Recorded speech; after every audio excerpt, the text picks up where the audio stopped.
What's the word? It's your boy Finesse Hustle back with another installment of Hood Prison Stories. So yeah, today we on the gangs in Minnesota. So like in the street. So let me explain this. So they got probably like they got everywhere else. They got traditional gangs like Crips, Bloods, GDs, Vice Lord. Then they got cliques. So the gangs that's in Minnesota is the Crips, Bloods, GDs, BDs, Vice Lords, and Stones. And then you got other other like smaller Chicago gangs, because it's heavily influenced by Chicago. So you might have like a Four Corner Hustler, shit like that, Black Souls, but they not gonna be as deep as the other gangs I just named.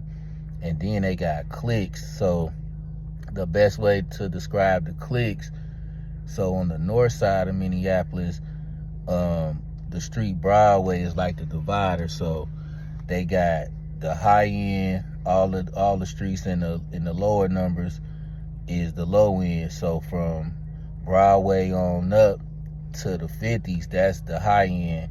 Broadway on down to Glenwood, all that's that's the low end. So on both of them sides, they got smaller little gangs, which is cliques. And then that's where it get tricky. So some of the gangs I just named, they be in the cliques. It's probably like that in other cities too. So like, you know, it's really wild, wild west. And then, you know what I'm saying? But then when you go to prison, the cliques, depending on what prison you in, if a lot of them locked up, then they gonna just stand on the clique. But if not, they gonna get on gang time and just be with the gang with a bunch of people from all over the state that's claiming whatever gang, and they'll function like that. Then you got prison gangs. So like, you really, is it a black prison gang? I don't even think it's a black prison gang in Minnesota, but you got a Native American gang called Native Mob, but they on the streets too, and they like a branch of the Vice Lords. Then you got Native GDs. Then you got Native Styles, because it's a lot of Native Americans. Well, it's a lot of Reds is up here, and it's a lot of them locked up. And then on the white side, you got SWP, Supreme White Power. They more secretive. They ain't gonna let you know. Then you got PMB, Prison Motorcycle Boys. That's like the main one. And then you got like what else?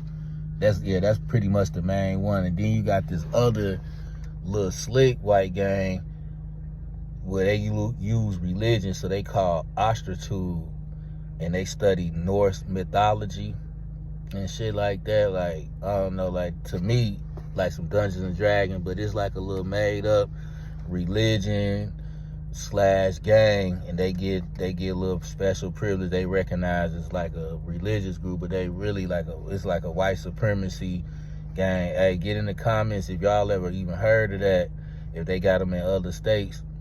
And then like, as far as that, like, it is what it is. It's really like just the black gangs, they gonna handle their beats from the streets if need be, like, because they going off the clique. So it might be a Crip in this clique, and then a Crip in another clique, but in the streets they into it.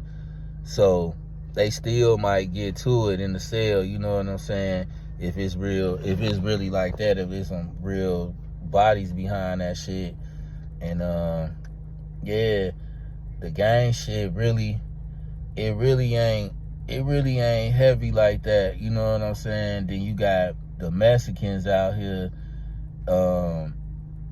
you know, pretty much every state you go to is gonna be some type of form of Latin Kings, whether they strong or not. That depends on their activity, you know what I'm saying? I can't speak on that.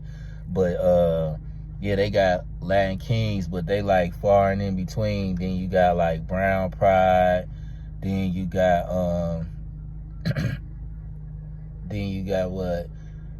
Pretty much just like Mexicans from Texas and Mexicans from California, and they kind of like be into it with each other, but they don't really show it, but they just won't fuck with each other like that. You know what I'm saying? You know, but they'll keep that front up to the other races or whatever.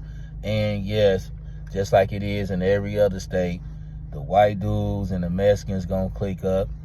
The natives and the whites and the Mexicans gonna click up against black people. That's just how it go in the joint. Yeah, I'm pretty sure it's like that in every jail I've been to across the states is like that. So that's pretty much how it go. And then like Minnesota prisons is really up top. It's psychological, you know what I'm saying? Like you ain't really getting a lot of time out the cell, you know what I'm saying? I think, but when you just in a regular prison, medium or whatever like that, you probably get like I don't know, like about 4 hours, 4 to 6 hours out your cell a day, unless there's something going on, you know what I'm saying? But yeah, that's pretty much it. And then close custody, I think I said that in another video, it's like 45 minutes every time you come out, and you probably come out like twice a day. So y'all do the math on that. It's really like that, you know what I'm saying? It ain't really a lot of movement. It's more about being in themselves.